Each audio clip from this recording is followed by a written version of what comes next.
Bonjour à tous, j'espère que vous allez bien. Je vous retrouve aujourd'hui pour une nouvelle vidéo dans laquelle je vais me concentrer sur des nouveautés du moment. Je vais vous dire si elles m'ont vraiment impressionné, si elles méritent le détour ou si au contraire vous feriez mieux de passer votre chemin tout simplement parce qu'il existe des alternatives à moindre coût ou des alternatives qui sont plus réussies. Donc c'est parti, on commence tout de suite. Je vais commencer par ce que je porte sur les ongles parce que je suis absolument fan de cette couleur. Si vous avez l'habitude de dérouler mes barres d'infos, vous avez dû constater que 9 fois sur 10, je porte un vernis de la marque Manucuriste puisqu'il s'agit vraiment de ma marque préférée en la matière. Je l'ai découverte il y a quelques années déjà par le biais de la gamme Green classique et depuis, sincèrement, je ne quitte plus ces vernis. Je les adore, j'adore les couleurs qui sont proposées, j'adore leur formule, leur texture, leur facilité d'application. Bref, je fais partie du fan club. Donc cette partie de la vidéo est en collaboration avec Manucuriste puisqu'ils m'ont fait parvenir leur dernière nouveauté. Alors je vais tout d'abord vous parler de la collection Life Aquatique et je vais également vous proposer un petit sneak peek de la collection Saint-Tropez. Alors avant de vous montrer toutes ces jolies couleurs, sachez que l'équipe de Manucuriste a réactivé un avantage pour vous. Vous pouvez utiliser le code Manucuriste Lodos dans votre panier pour bénéficier de 15% de réduction sur l'e-shop de Manucuriste. Je vous laisserai bien sûr tous les détails directement en barre d'infos. Vous pourrez ainsi copier-coller le code si jamais vous souhaitez en profiter. Et évidemment, il est valable sur toutes les couleurs que je m'apprête à vous présenter. Alors je commence par la collection Life Aquatique puisqu'il s'agit de leur dernière collection qui est sortie pour l'été. Je vais vous parler des nouvelles couleurs et de celles que j'adore, à commencer par celles que je porte sur les ongles. Il s'agit de la teinte Midnight. Alors comme d'habitude, je vous le dis de façon régulière, mais toutes les couleurs chez Manucuriste sont proposées en formule green classique. Ce sont des vernis, on va dire, traditionnels, même si leur formule est bien meilleure, mais également en version Green Flash, qui sont cette fois-ci des vernis semi-permanents. Si vous n'avez encore jamais testé les vernis de chez Manucuriste, ils possèdent tous une formule à base d'ingrédients d'origine végétale, qui sont également biosourcés, comme du manioc, de la canne à sucre, du bambou ou encore du coton, donc c'est vraiment une formule qui respecte l'ongle. Pour revenir à cette teinte Midnight que je porte, elle est vraiment sublime. Il s'agit d'un bleu hyper profond. J'ai cette fois-ci opté pour la déclinaison Green Flash, donc j'ai réalisé une manucure semi-permanente, mais comme je vous le disais, selon vos goûts et vos envies, vous pouvez opter pour une gamme ou l'autre et vous obtiendrez exactement le même résultat. La seule différence c'est qu'évidemment avec la manucure semi-permanente, ça aura tendance à mieux tenir. Alors du coup je vais vous montrer une petite démo d'application pour que vous puissiez voir à quel point c'est hyper facile. Il vous suffit de sortir votre lampe ainsi que la base, la couleur que vous souhaitez appliquer et le top coat. Donc on commence par une fine couche de la base numéro 1 dans la gamme Green Flash qu'on passe sous lampe 60 secondes. Ensuite je me suis donc munie de cette teinte Midnight. J'ai commencé par appliquer une couche et sincèrement cette teinte est tellement opaque que j'aurais pu me contenter d'une couche parce qu'elle est vraiment parfaite, hyper crémeuse. Elle s'est répartie en quelques coups de pinceau, mais pour respecter quand même le processus, et bien après l'avoir passé sous lampe 60 secondes, j'ai appliqué une deuxième fine couche que j'ai de nouveau passé 60 secondes sous lampe. Et enfin pour sceller votre manucure, il vous suffit d'appliquer une fine couche du top coat numéro 3 qu'on repasse sous lampe. Et en plus ce que j'adore, c'est qu'après avoir réalisé tout ce processus, on peut aller vaquer à ses occupations très rapidement puisque le vernis se fixe et se fige. Alors ensuite je voulais également vous montrer le rendu de cette autre nouvelle teinte qui s'appelle Riviera, qui est vraiment mais magnifique. Il s'agit d'un bleu piscine comme ça, qui en plus est hyper lumineux sur les ongles. Il est absolument parfait pour l'été. Et alors contre toute attente, j'ai aussi eu un coup de cœur pour la teinte Mermaid. Pourtant vous avez dû remarquer que je porte pas trop de vernis pailleté ou de vernis à effet, mais alors celui-ci est hyper réussi parce que contrairement à beaucoup de vernis pailletés qui déposent vraiment des grosses paillettes sur les ongles et qui font un peu artificiel, au contraire on est ici sur des micro paillettes qui sont hyper nombreuses et qui possèdent plein de reflets. Mais c'est incroyable ce qui se passe là-dedans, on dirait de la poussière d'étoiles. Il y a des reflets argentés, violets, vert, rose.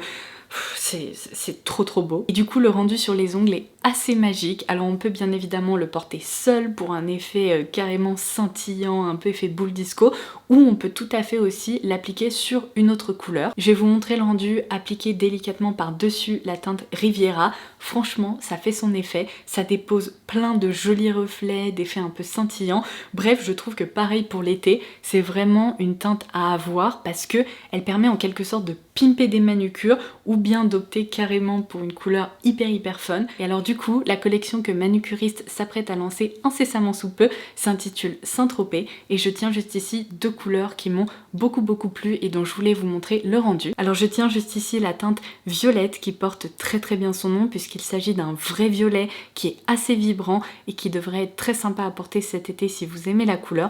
Et alors je sais pas vous, mais ça me rappelle vraiment la couleur de l'album Speak Now de Taylor Swift, et avec Taylor's Version qui est sorti il y a quelques jours seulement, je trouve qu'il s'agit d'un vernis de circonstance. Et enfin, je termine en beauté avec celui-ci. Il s'agit de la teinte Disco qui est un vernis chromé, argenté comme ça, et alors là, je peux vous dire que la luminosité au niveau des ongles, c'est complètement dingue.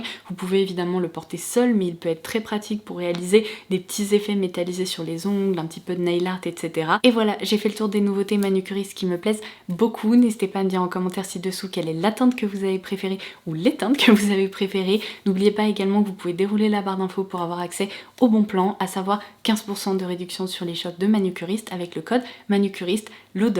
Sur ce, je continue avec d'autres nouveautés. Je vais maintenant vous parler de la base Face Freezy de chez NYX Cosmetics.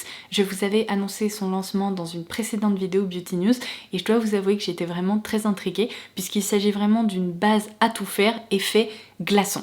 Alors, je l'ai testé, je l'ai utilisé et malheureusement pour moi le soufflet est retombé assez rapidement puisque ce produit est vraiment marketé comme une base de teint certes, mais également un soin hydratant qui va procurer un effet de fraîcheur au visage. Alors voici ce que la marque en dit: cette texture gel crème unique offre une sensation rafraîchissante tout en apportant des bienfaits 10 en 1 à votre peau. Et parmi ces fameux bienfaits, alors du côté base de maquillage, eh bien ça prépare, unifie, lisse le teint, minimise les pores et resserre les pores, et du côté hydratant, ça permet d'hydrater, de raffermir, d'adoucir, d'apaiser et de revitaliser. Alors, on commence par le point qui fâche selon moi, son prix. Cette base de teint est proposée à quasiment 18 €. Et je trouve que 18 €, eh bien c'est trop cher pour ce que c'est. Franchement, j'ai déjà testé des bases qui sont assez similaires à ça, et le premier produit qui m'est venu en tête lorsque j'ai commencé à tester cette référence-ci, c'est bien évidemment l'Impossible Primer de chez Wet n Wild. La texture est franchement très similaire, c'est-à-dire qu'elle se casse au contact de la peau. On a vraiment ce côté aqueux rafraîchissant. Ici on nous parle d'un effet glaçon. Sincèrement, je trouve pas. Oui, c'est frais, c'est agréable, mais ça procure pas un effet froid non plus. Donc malheureusement, je suis déçue parce que sincèrement, je m'étais dit que lorsqu'il allait faire 30 degrés, ça serait hyper agréable de commencer par un produit effet froid, et c'est agréable mais pas à ce point-là. Le truc, c'est que j'ai pas constaté qu'elle était particulièrement plus hydratante qu'une autre base.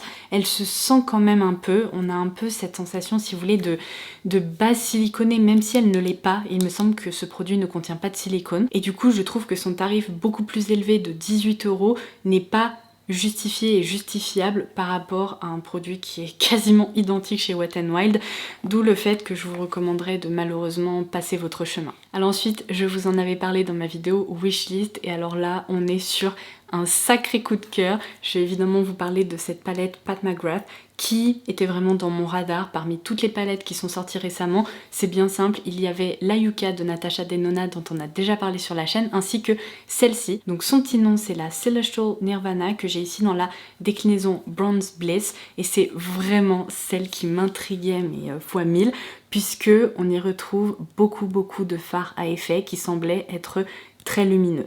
Je vais tout de suite vous montrer des swatchs à l'écran et je vais également vous montrer un maquillage que j'ai réalisé avec, qui va me permettre de pouvoir vous dire que les fards lumineux qui sont là-dedans, waouh. Et alors, une chose est sûre, j'ai eu un coup de cœur absolument énorme, à tel point que c'est sûrement l'un de mes fards préférés que j'ai pu tester jusqu'à aujourd'hui.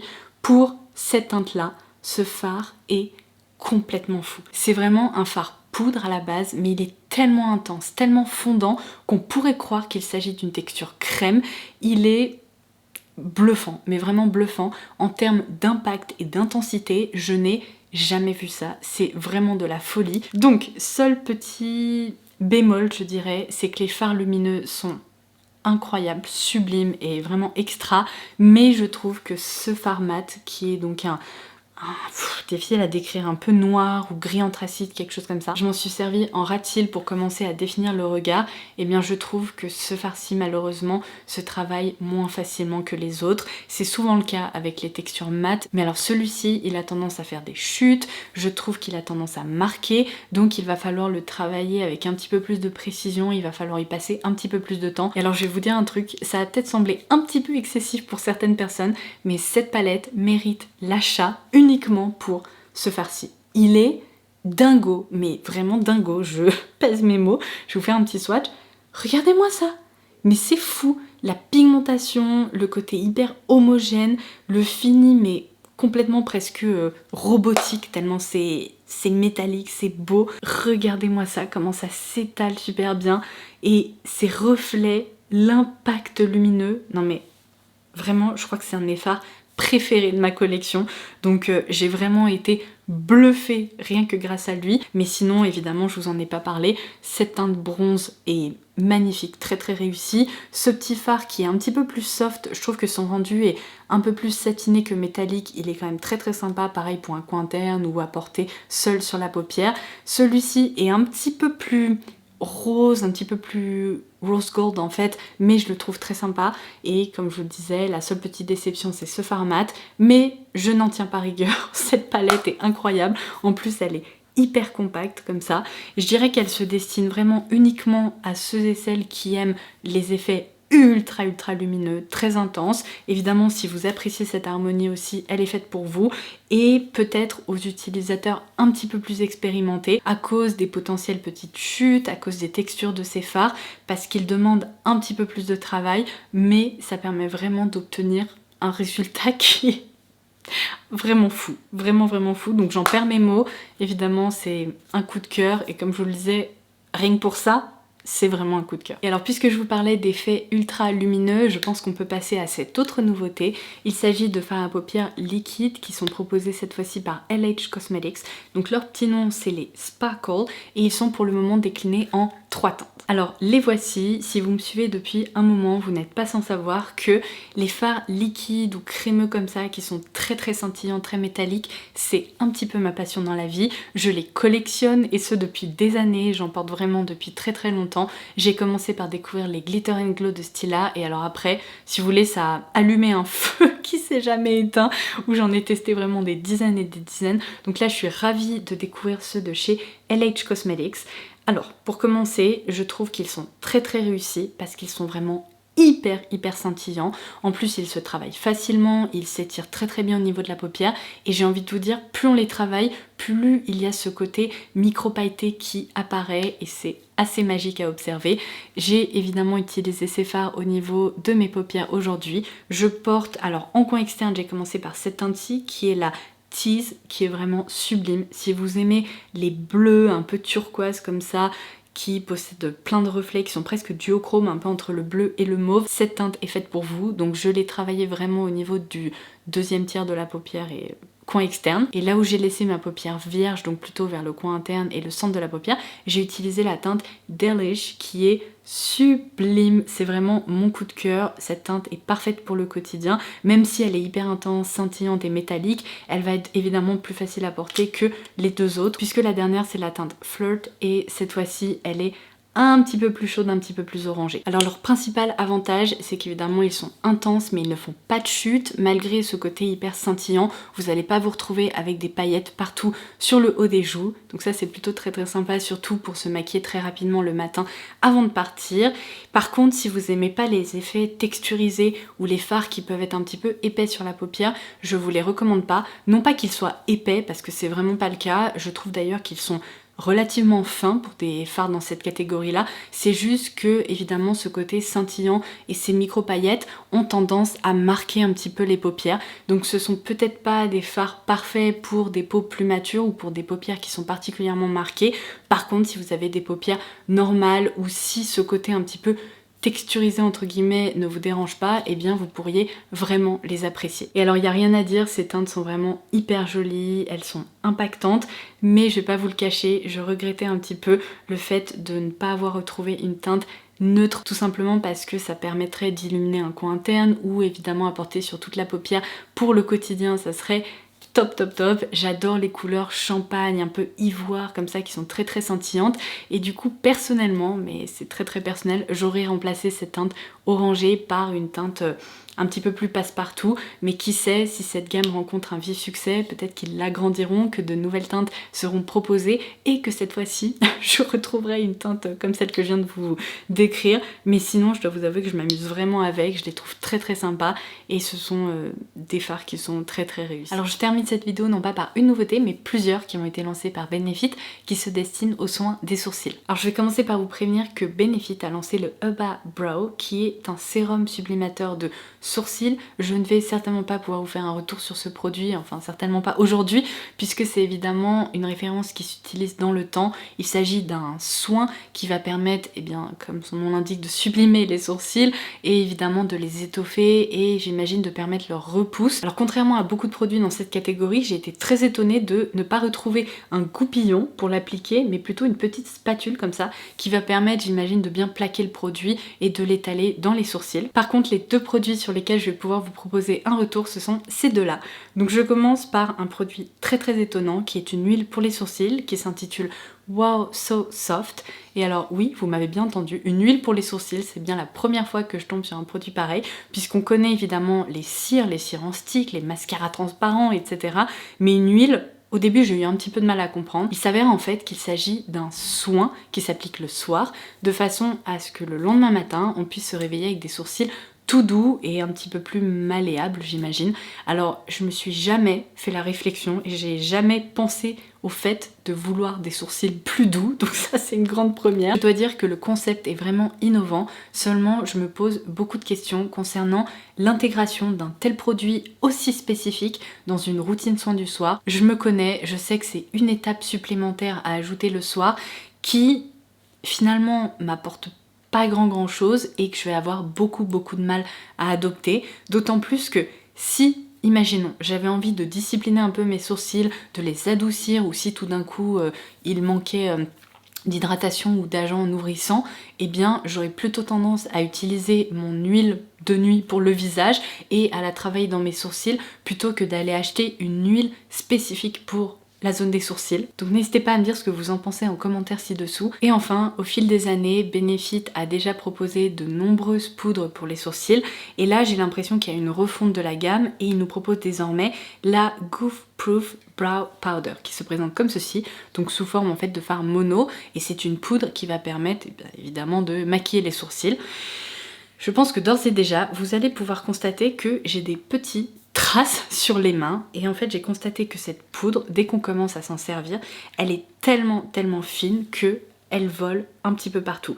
Alors là j'ai commencé à m'en servir il y a quelques jours seulement, il y a déjà des traces partout sur le packaging et j'ai peur d'ailleurs de m'en mettre partout sur mon jean, mais j'imagine qu'au bout d'un mois ou deux, surtout si je la transporte dans une trousse de toilette, ça va être la cata, ça va vraiment voler absolument partout et ça va tout taché, donc faites très attention à ça. C'est pour moi l'inconvénient majeur des poudres pour les sourcils et en plus je trouve que c'est un produit qui demande plus de temps le matin pour obtenir un résultat à la hauteur de ses espérances par rapport à un mascara teinté ou à l'utilisation d'un crayon. Alors après il y a certaines personnes qui adorent les poudres comme ça et je dois dire que celle-ci est vraiment très bonne parce que elle permet vraiment, si vous voulez, de teinter à la fois la peau et les sourcils, donc le résultat est tout à fait visible, contrairement à certaines poudres où on se dit mais est-ce qu'on a vraiment appliqué quelque chose? Elles ont du mal à adhérer, celle-ci elle adhère vraiment très bien et ce sans utilisation préalable d'une cire ou d'un stick de cire. Donc vous comprenez en fait pourquoi je suis un peu partagée pour cette nouveauté. Elle est efficace, franchement le rendu est à la hauteur, il est sympa. C'est pas ma préférence en matière de maquillage pour les sourcils mais je sais très bien que ça peut l'être pour d'autres personnes. Seulement faites très attention parce que c'est une poudre qui est très fine et qui aura tendance à tacher, à voler, à en mettre partout. Donc ne vous habillez pas avant de vous maquiller les sourcils, c'est un conseil. En tout cas pour ma part malheureusement, je continuerai à me tourner vers des crayons, des mascaras teintés qui sont beaucoup plus faciles et rapides d'utilisation. Donc Voilà ma petite conclusion. Bon et bien écoutez, après tout ça, je vais pouvoir aller me laver les mains parce que j'ai vraiment 9 chances sur 10 pour m'en mettre partout sur mon joli haut que j'ai trouvé chez Abercrombie d'ailleurs. Il va falloir que je vous filme un haul mode très prochainement avec mes trouvailles des soldes, etc. Mais voilà, vous retrouvez de toute façon comme d'habitude tous les détails en barre d'infos, des produits que j'ai pu mentionner, et évidemment je vous laisserai aussi le bon plan sur l'e-shop de Manucuriste si vous voulez en profiter. Je suis vraiment trop fan de ce bleu et j'ai trop hâte de porter les autres couleurs que je vous ai présentées aussi. De toute façon, vous allez les voir porter ces prochaines semaines au fil de mes vidéos. Donc sur ce, j'espère que ça vous aura plu, que vous aurez passé un excellent moment en ma compagnie. J'ai hâte de vous lire, j'ai hâte d'avoir vos retours en commentaire ci-dessous. On pourra échanger sur les différents produits parce que je sais qu'il y en a potentiellement qui m'ont pas convaincu ou qui m'ont pas trop plu, et peut-être que ça ne va pas être votre cas, ou alors peut-être que vous les avez testés et que vous avez des choses à ajouter. Donc sur ce, je vous embrasse très fort et je vous dis à très vite. Bye bye.